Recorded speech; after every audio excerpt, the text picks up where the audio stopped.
Hello students, welcome to the video lecture class of strength of material.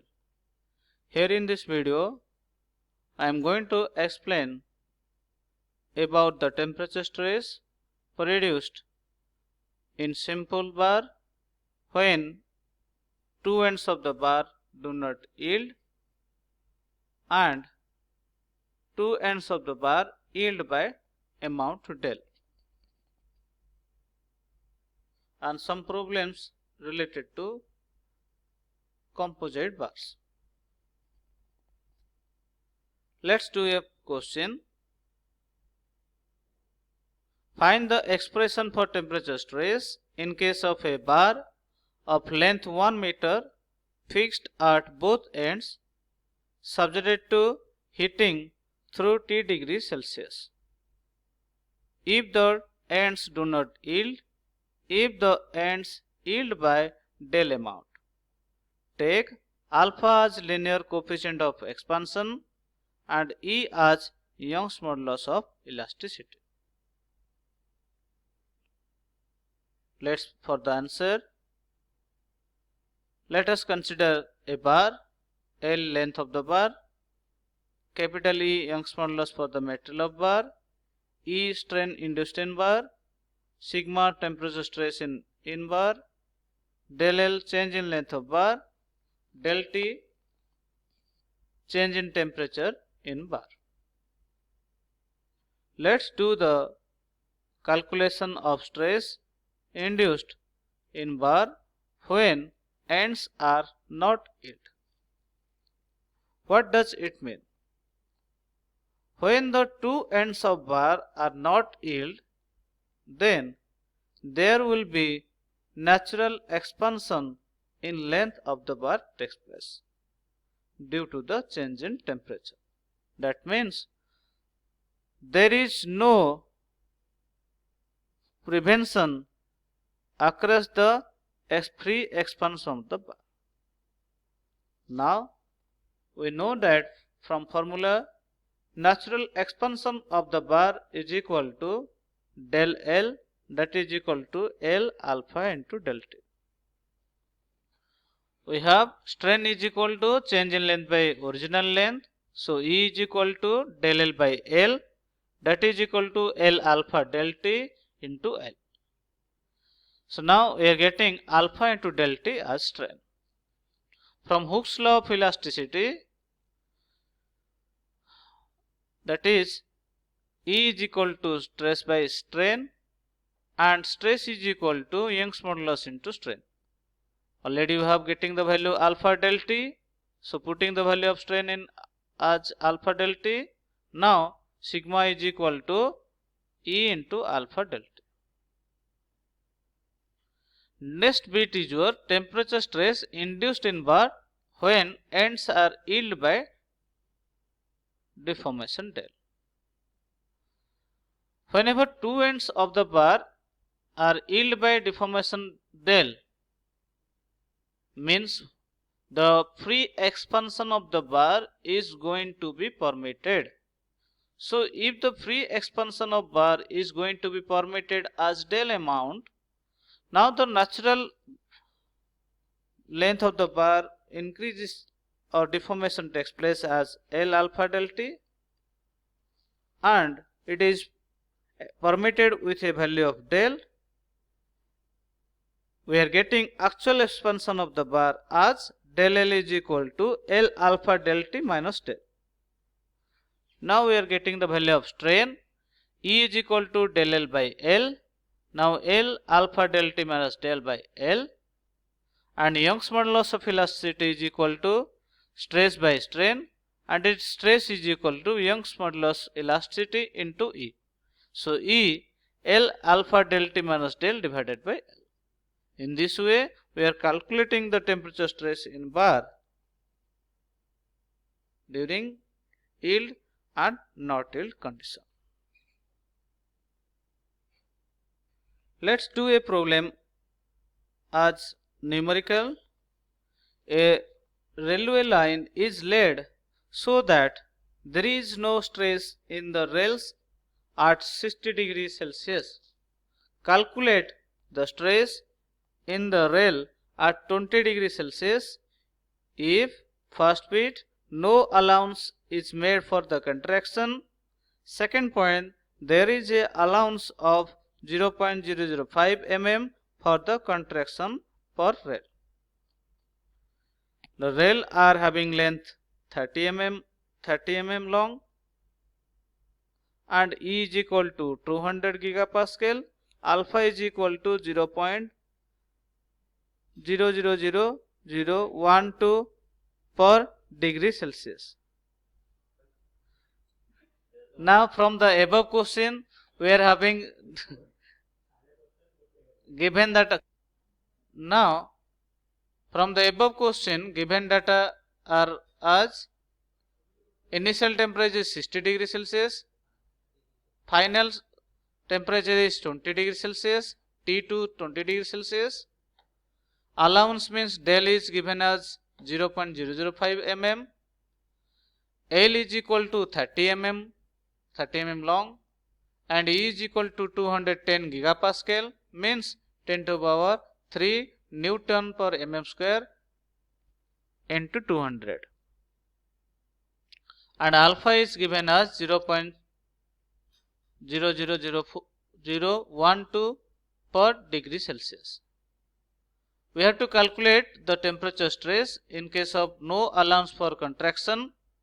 Now change in temperature, that is equal to T1 minus T2, 60 degrees Celsius minus 20 degrees Celsius, and we are getting 40 degrees Celsius. The natural change in length is equal to del L, that is equal to L alpha into del T, that is equal to 30 into alpha value as 0.000012 into 40 is equal to 0.0144 mm. Now we have to calculate strain. Strain is equal to change in length by original length. So L alpha del T divided by L, that is alpha into del T. We are getting the value as 0.00048. The temperature stress induced in rail line is equal to sigma, as previously we have got the formula sigma is equal to E alpha into del T. Now putting value of E as 200 into 10 to the power 3, alpha 0.4012 into 40. Now you are getting 96 Newton per mm square. So sigma stress is equal to 96 Newton per mm square. So during no allowance condition we are getting sigma is equal to 96 Newton per mm square. Now if the natural expansion of bar is allowed for 5 mm, now actual expansion in length of bar is equal to L alpha del T minus del. So putting value of alpha del T and L, 30 into 0.00012 into 40 minus del value as 0.005. Now we are getting 9.4 into 10 to the power minus 3. After getting del L, we can find out strain. E is equal to del L by L.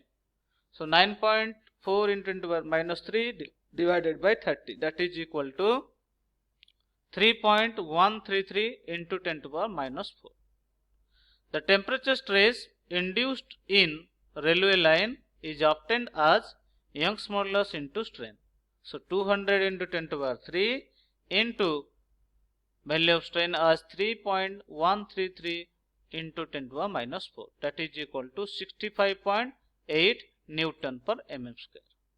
So it is concluded that in case of not allowance given to the expansion of bar, sigma is equal to 96 Newton per mm square, and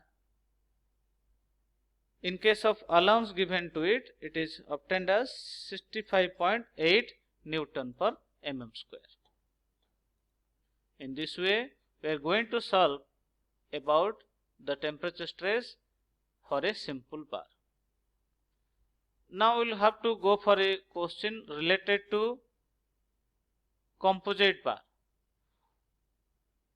A copper rod 6 cm in diameter is placed within a steel tube of external diameter 8 cm, internal diameter 6 cm, exactly of the same length. Calculate the stress in copper and steel tube if the temperature raised to 50 degrees Celsius.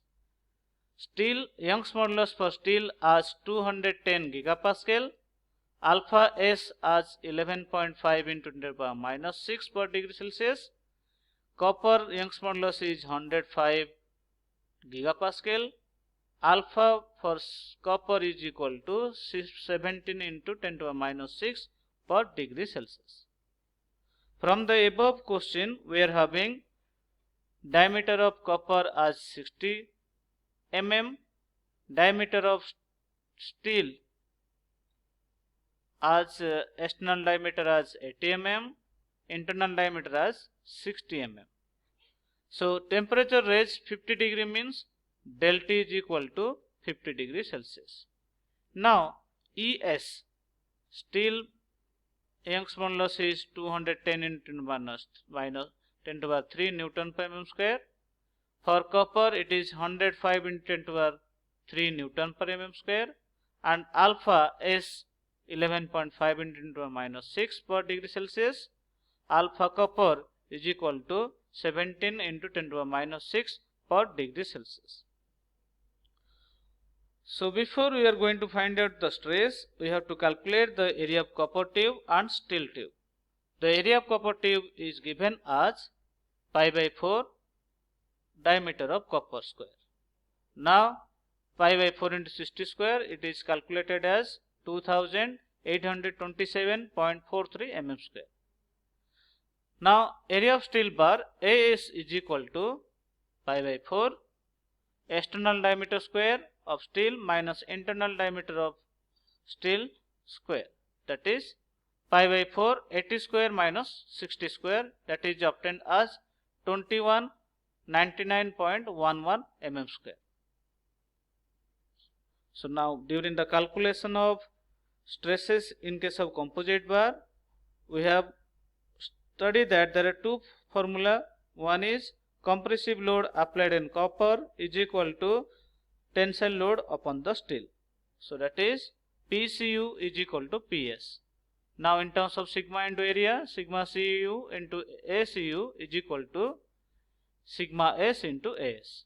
Now sigma S is equal to sigma CU ACU divided by AS. Now putting value of ACU and AS, 2827.43 divided by 2199.11. We are getting sigma S as in terms of sigma U 1.28 sigma Cu. This is the first equation.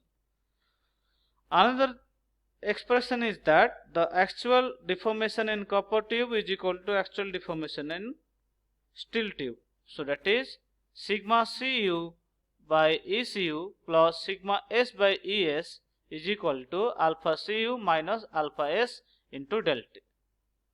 We can put the value of sigma S in terms of sigma U, sigma Cu, that is, and we are taking the common as sigma Cu 1 by ECU plus 1.28 divided by ES, that is equal to alpha Cu minus alpha S into del T. Now putting the value of alpha Cu and alpha del T, now all this term can be denominated for this, and sigma Cu is equal to alpha Cu minus alpha S into del T divided by ES plus 1.28 into ECU divided by ECU into ES. Now we are getting the value of sigma Cu as 17 into 10 to the minus 6 minus 11.5 into 10 to the minus 6 into 50 divided by 105 into 10 to the 3 into 210 into 10 to the 3 and is equal to find as 0.22 0.220000015619 and that is equal to 17.60 Newton